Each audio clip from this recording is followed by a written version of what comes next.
The courtroom had never witnessed anything quite like the moment that was about to unfold. Karen Sullivan stood in Judge Judy's courtroom with her hand raised like a traffic cop stopping oncoming vehicles, her voice cutting through the proceedings with a level of disrespect that would make seasoned attorneys gasp in horror. "Don't talk to me. I said don't talk to me." The words hung in the air like a grenade that had just been thrown into the middle of a peaceful gathering, and the silence that followed was so complete that you could hear the collective breath being held by every single person in that courtroom. Judge Judy's face transformed from professional composure into something that made the bailiff instinctively take a step forward, and what happened in the next 36 seconds would not only end Karen's case but would create the fastest courtroom ejection in television history and turn her into one of the most infamous figures ever to appear on the show. Before we show you the exact 36 seconds that destroyed Karen Sullivan's lawsuit, her reputation, and her entire career as a social media consultant, you need to understand how someone could possibly be so delusional that they would think telling a judge not to speak to them was an acceptable strategy in a courtroom. This wasn't just about a failed business contract or a dispute over services rendered. This was about a woman whose inflated sense of self-importance had grown so enormous over years of scamming small business owners that she genuinely believed she could control any situation through sheer force of personality and aggressive posturing.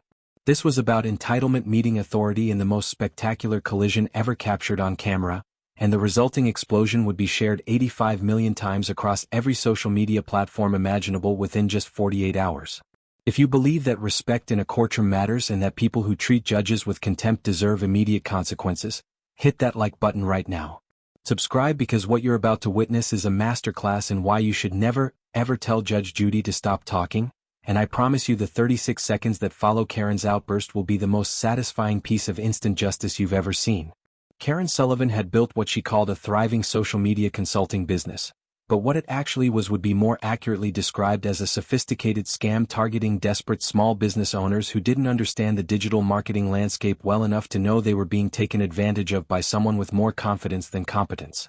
At 38 years old, Karen drove a Mercedes with a vanity plate that read influence, wore designer clothes to every client meeting to project success and authority, and carried an iPad covered in motivational stickers that she would wave around during presentations like it contained the secrets to unlimited business growth. Her portfolio was impressive at first glance, filled with beautiful images and compelling success metrics, but anyone who looked closely would notice that the photos were stock images and the success stories belonged to businesses she had never actually worked with. She had perfected the art of the big promise followed by the minimal delivery, and she had made roughly $200,000 the previous year from small business owners who paid her thousands of dollars for work that typically consisted of 6 generic social media posts created from templates she had purchased online for $49. Marcus Chin represented exactly the kind of client that Karen targeted with predatory precision. At 42 years old, Marcus was a second-generation owner of a family restaurant that his parents had built from nothing over 4 decades of sacrifice and relentless work ethic.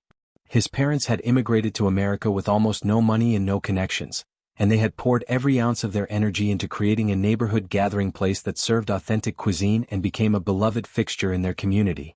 When the pandemic devastated the restaurant industry, Marcus watched his family's business struggle in ways it had never struggled before, with customers afraid to dine in and the costs of pivoting to delivery and takeout eating into already thin margins. Marcus knew he needed to build the restaurant's online presence and attract a younger demographic that lived their lives on social media, but he had no idea how to navigate Instagram algorithms or create viral content or do any of the things that seemed to come naturally to the generation behind him. That's when he found Karen Sullivan, or more accurately, when Karen Sullivan's aggressive marketing found him. Karen had approached Marcus at a small business networking event with the kind of pitch that sounded too good to be true because it absolutely was too good to be true. She promised viral content guaranteed, a minimum of 10,000 new followers within 6 months, and a complete transformation of his restaurant's online presence that would translate directly into increased foot traffic and revenue. She showed him her portfolio of supposed success stories, referenced metrics and engagement rates and conversion funnels with the confidence of someone who definitely knew what all those terms meant, and she quoted him a price of $8,500 for a 6-month contract that would change his business forever. Marcus, desperate to save his family's legacy and trusting in the kind of way that people who have built something honest tend to trust others, signed the contract and wrote the check that represented a significant portion of what his struggling restaurant had left in reserve funds. What Karen Sullivan delivered over the next 6 months was a masterclass in taking money for work that barely qualified as work at all. In the first month, she posted exactly one image to Marcus's restaurant Instagram account, A generic photo of a plate of food with a caption that read, "Delicious meals await you," followed by 3 food emojis and a handful of hashtags that had nothing to do with his specific cuisine or location. The post received 12 likes, most of them from Marcus's family members and the restaurant's existing loyal customers who already followed the account. When Marcus reached out asking about the strategy and timeline for the remaining content, Karen responded with a lengthy email full of marketing jargon about building anticipation and creating strategic posting schedules that would maximize algorithmic reach, none of which actually meant anything substantive but all of which sounded impressive enough to buy her another few weeks of patience from a client who wanted desperately to believe his investment would pay off. By month 3, Marcus's restaurant had received a total of 4 posts, each one more generic than the last, each one performing worse than the one before it, and each one clearly created from the same template that Karen had purchased from an online marketplace and was using for all of her clients with minimal customization. The promised 10,000 followers had materialized as exactly 47 new followers, most of whom appeared to be bot accounts or people who had followed by accident while scrolling and would never engage with another post again. Marcus tried repeatedly to schedule meetings with Karen to discuss the disappointing results and adjust the strategy, but she had become increasingly difficult to reach, responding to emails days late with vague promises about upcoming content that would change everything, and canceling scheduled phone calls at the last minute with excuses about other clients and personal emergencies. When Marcus finally managed to get her on the phone and expressed his concern that they were halfway through the contract with almost nothing to show for his $8,500 investment, Karen's friendly consultant persona evaporated completely and revealed the aggressive defender underneath who immediately blamed Marcus for the failure. According to Karen's revised narrative, the problem wasn't that she had delivered 6 lazy posts over 6 months for a premium price. The problem was that Marcus hadn't properly implemented her brilliant strategy. He wasn't engaging enough with commenters. He wasn't sharing the posts to his personal page. He wasn't running the paid advertising campaigns that she had recommended in an email he couldn't remember receiving.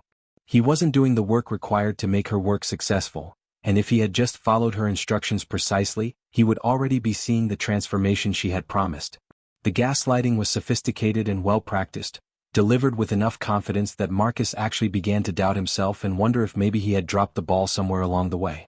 But then he started doing research, talking to other small business owners in his network, and discovering that several of them had similar stories about paying Karen thousands of dollars for results that never materialized and then being blamed for the failure when they asked for accountability. The situation went from disappointing to infuriating when Marcus discovered that Karen had been using photographs of his restaurant and his food in her marketing materials to attract new clients. She had created a before and after case study that featured his restaurant as one of her success stories, complete with fabricated metrics showing explosive follower growth and dramatic increases in customer engagement, none of which had actually happened. She was literally using his business that she had failed as proof of her expertise to scam other business owners, and she was doing it without his permission and in direct contradiction to the reality of their business relationship. When Marcus confronted her about this via email with screenshots of her marketing materials, Karen's response was to threaten him with legal action for harassment and defamation, claiming that he was trying to damage her reputation because he was angry about his own business failures. That threat was the final straw that pushed Marcus from disappointed client to plaintiff in a lawsuit. He gathered every piece of documentation he had from their business relationship. The original contract with its specific promises about deliverables and results. Screenshots of all 6 posts she had created over 6 months. Analytics showing the minimal impact those posts had generated. The email chain showing her increasingly aggressive deflection of responsibility and eventual threats. He filed a lawsuit seeking return of his $8,500 plus damages for breach of contract and fraud, laying out a clear timeline of promises made and promises broken. Karen's response was not to acknowledge any wrongdoing or offer any settlement or show any remorse for taking money from a struggling family business and delivering essentially nothing of value. Instead, she filed a countersuit for $15,000, claiming that Marcus had defamed her by telling other business owners about his negative experience, that he had harassed her with his requests for updates and accountability, and that his lawsuit itself was a form of business interference designed to damage her reputation and cost her future clients. The audacity of countersuing a client she had scammed for nearly double the amount he had originally paid her was stunning, but it was completely consistent with Karen's operational philosophy that the best defense is an aggressive offense. She had learned over years of taking money from people and failing to deliver that most small business owners would rather walk away than fight, that the threat of escalating legal costs and prolonged court battles would intimidate people into silence, and that if you projected enough confidence and aggression, you could convince people that maybe they were actually the problem. What Karen didn't account for was that Marcus Chin came from a family that had spent 40 years building something real through honest work, and he wasn't going to let someone steal from him and then threaten him into silence. What she especially didn't account for was that their case would end up in Judge Judy's courtroom, where her tactics of deflection and intimidation and aggressive confidence were about to collide with someone who had spent decades seeing through exactly those kinds of manipulations. The Judge Judy courtroom buzzed with its usual energy as cameras rolled and the audience settled into their seats for what the production schedule listed as a straightforward small business contract dispute. Marcus Chin entered first, dressed in neat business casual clothing that looked like it had been carefully selected to project professionalism and respect. He carried a manila folder that was organized with tab dividers and wore the expression of someone who had spent considerable time preparing for this moment because he understood that this might be his only chance to get justice for what had been done to his family's business. He took his position at the plaintiff's table with quiet composure, arranged his documents in front of him with precise movements, and waited with the kind of patient discipline that comes from growing up in a family business where you learn early that hard work and preparation matter more than flash and confidence. You could see the nervousness in the way his hands occasionally smoothed down papers that didn't need smoothing, but you could also see the determination in his eyes that said he wasn't going to be intimidated or dismissed. Karen Sullivan entered moments later and the contrast could not have been more dramatic.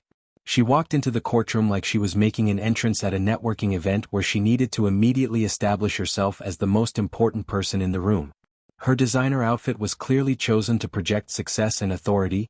Her iPad was clutched in one hand like a prop that would prove her expertise, and she had wireless earbuds still in her ears that she made no move to remove even as the bailiff gestured toward them with a look that suggested this wasn't his first rodeo with difficult litigants. When she was asked again to remove the earbuds, she did so with an exaggerated sigh that conveyed her annoyance at being subjected to such petty rules, and she placed them on the defendant's table with the kind of deliberate care that suggested they were very expensive and she wanted everyone to know it. She didn't acknowledge Marcus as she passed his table, didn't make eye contact or offer even the minimal courtesy of a nod, just treated him like furniture that happened to be taking up space in her courtroom experience. Judge Judy opened the proceedings with her signature no-nonsense approach, her voice cutting through the courtroom with the kind of authority that made everyone instinctively straighten their posture. Mr. Chin, you're suing Ms. Sullivan for $8,500 claiming breach of contract and fraud related to social media consulting services. Tell me what happened. Marcus's testimony was calm and organized, delivered in a slightly accented English that reflected his immigrant family background but was perfectly clear and precise in its details. He explained the networking event where he met Karen, the promises she made about transforming his restaurant's online presence, the specific deliverables outlined in the contract including the guarantee of 10,000 new followers and viral content. He showed the contract with Karen's signature clearly visible and her company letterhead prominently displayed at the top.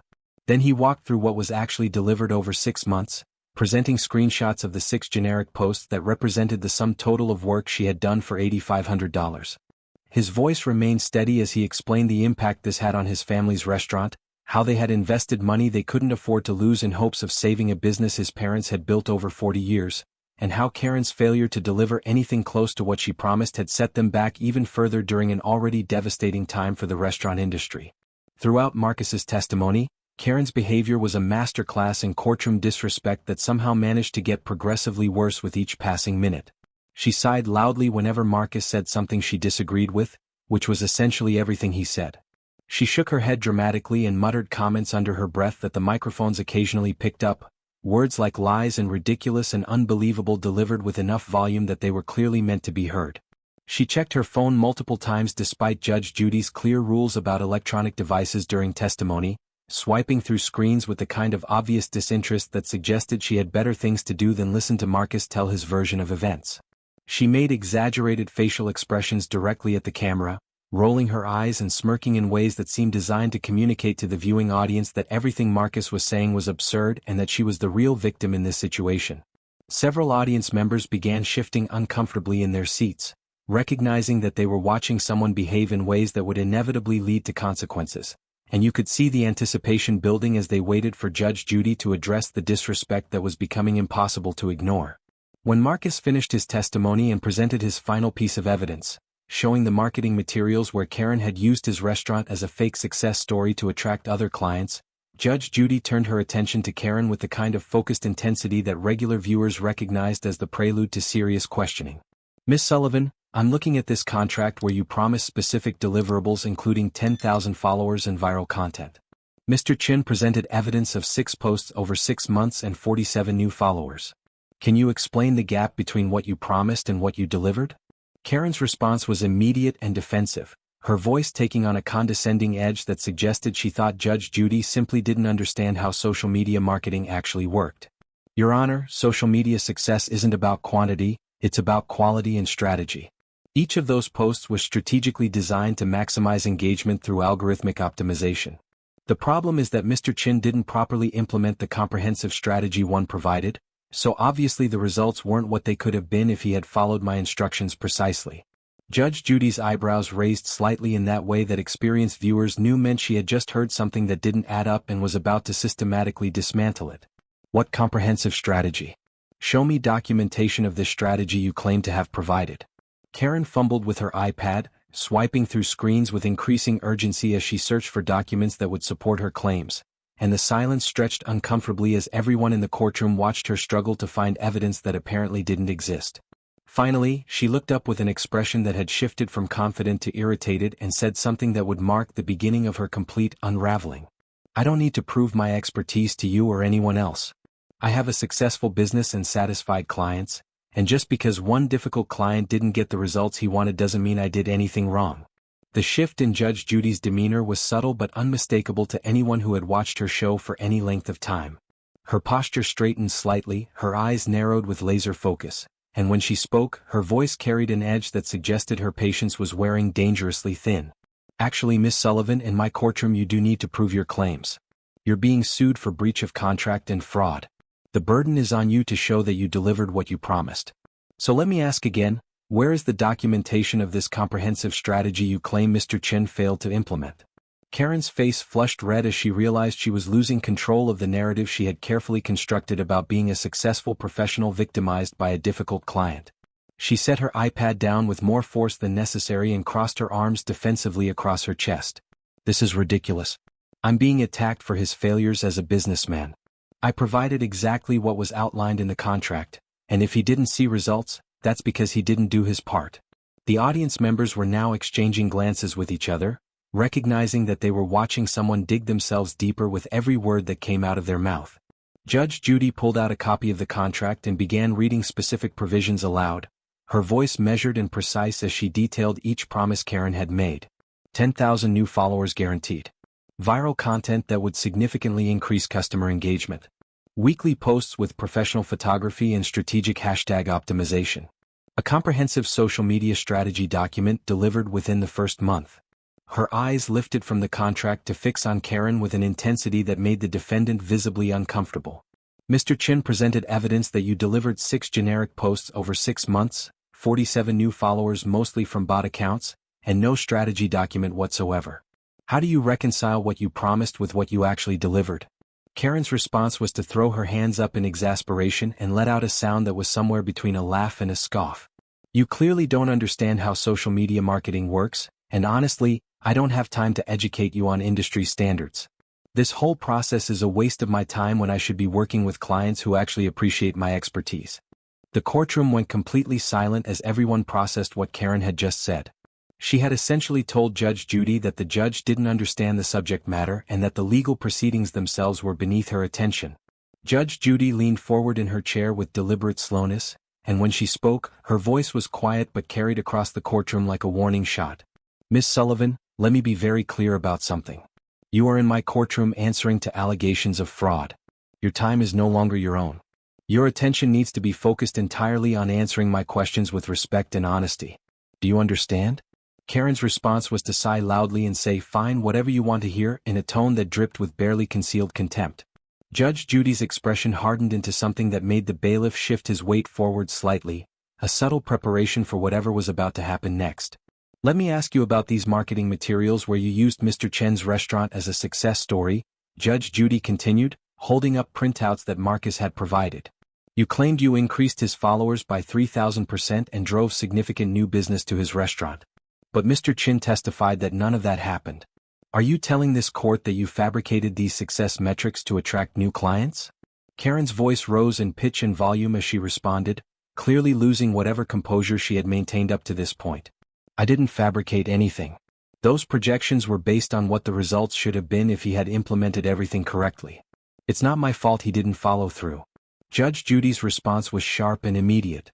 So you used projected results that never materialized as if they were actual results in your marketing materials? That's called fraud, Miss Sullivan. Karen shot up straighter in her chair, her voice now openly hostile. That's not fraud, that's standard marketing practice, and frankly, I find it offensive that you're calling my professional integrity into question when you clearly don't understand the industry. The tension in the courtroom had reached a breaking point. Judge Judy began to respond, her voice taking on the tone that preceded her most devastating takedowns. Miss Sullivan, your professional integrity is exactly what's being questioned here because you took $8,500 from a struggling family business and delivered virtually nothing of value, and then you had the audacity to countersue when they asked for accountability. That's not professional, that's predatory, and in my courtroom we call that what it is, which is fraud. Karen's face transformed from red to nearly purple as Judge Judy's words hit their target, and what happened next would become the most replayed moment in the show's history. Karen actually interrupted Judge Judy mid-sentence, her voice sharp and angry. Don't talk to me like that.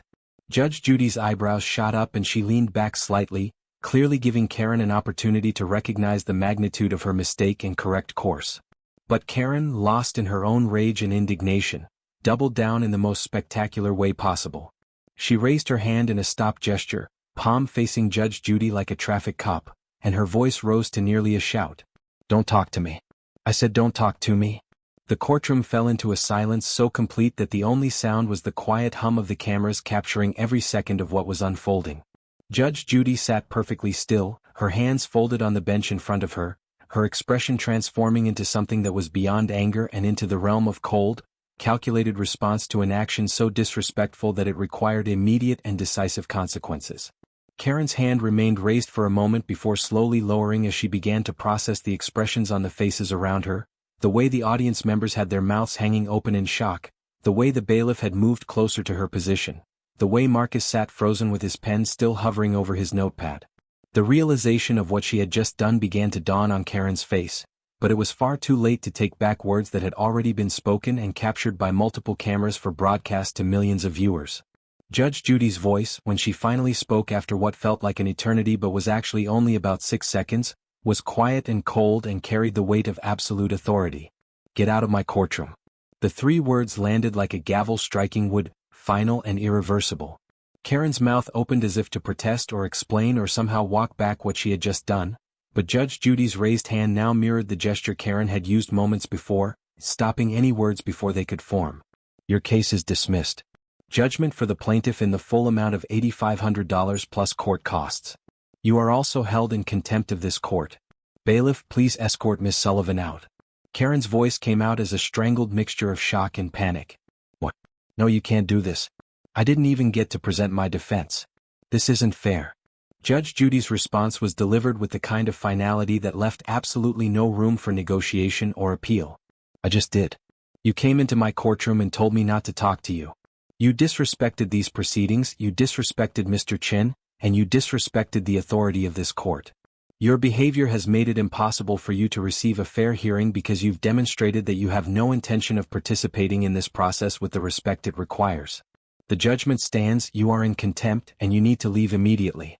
Karen's face cycled through a rapid succession of emotions, from disbelief to rage to panic, as the reality of what had just happened began to penetrate the armor of entitlement she had worn into the courtroom. She grabbed for her iPad with shaking hands, knocking papers off the defendant's table in her frantic attempt to gather her belongings. This is insane. I'm going to appeal this. You can't treat me like this. I have rights. Her voice was climbing toward hysteria as the bailiff approached her position with the calm professionalism of someone who had escorted many difficult litigants from the courtroom but rarely ones who had imploded quite this spectacularly. Judge Judy remained seated, her expression unchanging as she watched Karen's meltdown with the detached interest of someone observing a completely predictable outcome to a series of terrible decisions. You have the right to appeal, though I suspect any appellate judge will be very interested to hear how you told a sitting judge not to speak to you. You also have the obligation to pay the judgment I just issued, which includes the $8,500 you took from Mr. Chin plus $1,500 in contempt fines plus court costs. I suggest you start figuring out how you're going to make that payment." Karen tried to respond, her mouth opening to form words, but Judge Judy's hand came up again in a gesture that was both warning and dismissal. "Not another word. If you speak again in my courtroom, I will increase the contempt fine. Leave now." The bailiff's hand gently guided Karen toward the exit as she stumbled on legs that seemed to have forgotten how to work properly, her expensive iPad clutched against her chest along with a disorganized pile of papers that she had managed to scoop up in her panic. She dropped her wireless earbuds, which scattered across the courtroom floor, and when she bent to retrieve them, more papers fell from her arms, creating a trail of her professional materials leading to the door like breadcrumbs marking the path of her destruction. The door closed behind Karen exactly 36 seconds after Judge Judy had first told her to get out, and the courtroom remained in stunned silence for another few moments as everyone processed what they had just witnessed. Then Judge Judy turned her attention to Marcus, and her expression softened into something that approached warmth, a stark contrast to the cold authority she had wielded against Karen just moments before. "Mr. Chin, I want you to know that what just happened is not normal or acceptable courtroom behavior. You came here prepared, respectful, and honest. You presented your case with dignity, and you deserve to have that dignity respected in return. The judgment is in your favor for $8,500, and the contempt fine of $1,500 will also be added to your award, which means Ms. Sullivan owes you a total of $10,000 plus court costs. I hope this helps your family's restaurant recover from the damage her fraud caused." Marcus sat speechless for a moment, his eyes glistening with tears that he was clearly trying to control, and when he finally found his voice, it came out thick with emotion. "Thank you, Your Honor. Thank you so much. This means everything to my family." Judge Judy nodded once, a gesture of acknowledgement and respect between two people who understood the value of integrity, and then the gavel came down with a sound that felt like justice itself being carved into reality.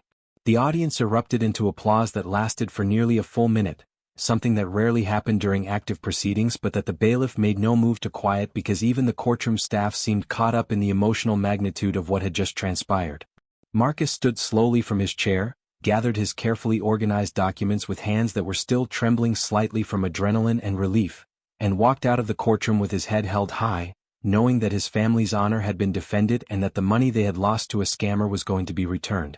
He had no idea that within hours, the video of Karen's spectacular implosion would begin spreading across the internet like wildfire, that the moment she raised her hand and told Judge Judy not to talk to her would be shared and reshared millions of times, that it would become one of the most watched courtroom moments in television history and would transform his small family restaurant into a local legend that people traveled from miles away to support. The clip hit social media within 2 hours of the episode airing and the response was immediate and overwhelming. The hashtag Don't Talk to Me began trending on Twitter within 3 hours, accompanied by countless variations of jokes, memes and commentary about the spectacular nature of Karen's self-destruction. On Facebook, the video accumulated 45 million views in the first 24 hours, with comment sections filled with people sharing their own stories of dealing with scam artists and expressing satisfaction at finally seeing one face real consequences. TikTok exploded with reaction videos, with users filming themselves watching the 36-second sequence and capturing their genuine shock and delight at watching someone so thoroughly destroy themselves through their own arrogance. Instagram accounts dedicated to courtroom justice and karma shared the clip with captions celebrating Judge Judy's swift and decisive handling of disrespect, and even LinkedIn, not typically a platform for viral entertainment content, saw professionals sharing the video as a cautionary tale about the importance of professionalism and respect in business dealings. The real-world consequences for Karen Sullivan were swift, severe, and exactly what she deserved after years of scamming vulnerable small business owners. Within 72 hours of the video going viral, 23 of her current clients reached out demanding refunds and threatening their own lawsuits if she didn't immediately return their money. Her business phone number was disconnected after being overwhelmed with angry calls from people who had seen the video and either recognized themselves as her victims or wanted to express their disgust at her behavior. Her website crashed under the weight of negative traffic and was eventually taken down entirely when the hosting company received too many complaints. Her social media accounts, the very platforms where she had claimed expertise, were deleted after being flooded with thousands of comments calling her a fraud, a scammer, and using her own words against her with screenshots and quotes from the courtroom footage. The Better Business Bureau opened an investigation into her business practices after receiving 47 complaints in a single week, and 3 former clients who had been too intimidated to speak up before saw the video and found the courage to file their own lawsuits seeking return of the money she had taken from them. Karen attempted to salvage her reputation by posting an apology video that only made everything worse. In it, she claimed she had been having a bad day and that the stress of being in a courtroom had caused her to act out of character, conveniently ignoring the months of documented scamming behavior that had led to the courtroom appearance in the first place. The video was ratioed into oblivion, with the like-to-dislike ratio so skewed that it became its own secondary viral moment as people shared screenshots of the overwhelmingly negative response. She tried again with a longer video where she attempted to position herself as someone who had been standing up to bullying and unfair treatment, but this framing was so divorced from reality that it only generated more mockery and cemented her status as someone who would never take responsibility for her own actions. Eventually, after every attempt to control the narrative failed spectacularly, Karen deleted all her online presence and essentially disappeared from public view, her social media consulting business destroyed by the very medium she had claimed to master. Marcus Chen's restaurant, meanwhile, experienced a complete reversal of fortune that felt like justice manifesting in the most tangible way possible. Local news stations picked up the story of the small family restaurant owner who had stood up to a scammer and won, featuring segments about his parents' immigrant journey and the 40 years they had spent building something meaningful through honest work. The restaurant's Instagram account, which Karen had failed so miserably to grow, suddenly exploded with genuine followers who wanted to support a business that represented everything good about the American dream. Customers began traveling from surrounding cities specifically to eat at the restaurant they had seen on Judge Judy, and many of them left generous tips along with notes expressing their admiration for Marcus's dignity in the courtroom. The $10,000 judgment he received was paid in full within 30 days, and Marcus used that money along with the unexpected surge in business revenue to hire a legitimate marketing firm that helped the restaurant establish a genuine online presence built on authentic content and real customer testimonials rather than empty promises and fabricated metrics. The case became more than just a viral moment. It transformed into a cultural touchstone about respect, consequences, and the importance of standing up to people who abuse their positions to take advantage of others. Law schools began using the clip to teach students about courtroom decorum and the very real consequences of contempt of court. Business ethics courses incorporated the story into discussions about fraudulent marketing practices and the importance of delivering on promises made to clients. Judge Judy herself gave an interview about the incident, explaining that in her decades on the bench, she had seen every variety of disrespectful behavior, but someone actually raising their hand and telling her not to speak was a first, and that such fundamental disrespect for the judicial process required an immediate and decisive response. The 36 seconds between Karen's outburst and her ejection from the courtroom became legendary, analyzed and reanalyzed by viewers who marveled at how quickly someone could destroy their own case through nothing more than arrogance and entitlement. If you think Karen Sullivan got exactly what she deserved for scamming small business owners and then disrespecting Judge Judy's courtroom, hit that like button right now and let everyone know that consequences matter. Subscribe so you never miss another moment where entitled people learn that disrespect and fraud eventually catch up with you, no matter how confident you are or how expensive your outfit is. Comment respect the court if you believe that courtrooms require dignity and that people who can't show basic respect for authority deserve to be ejected immediately.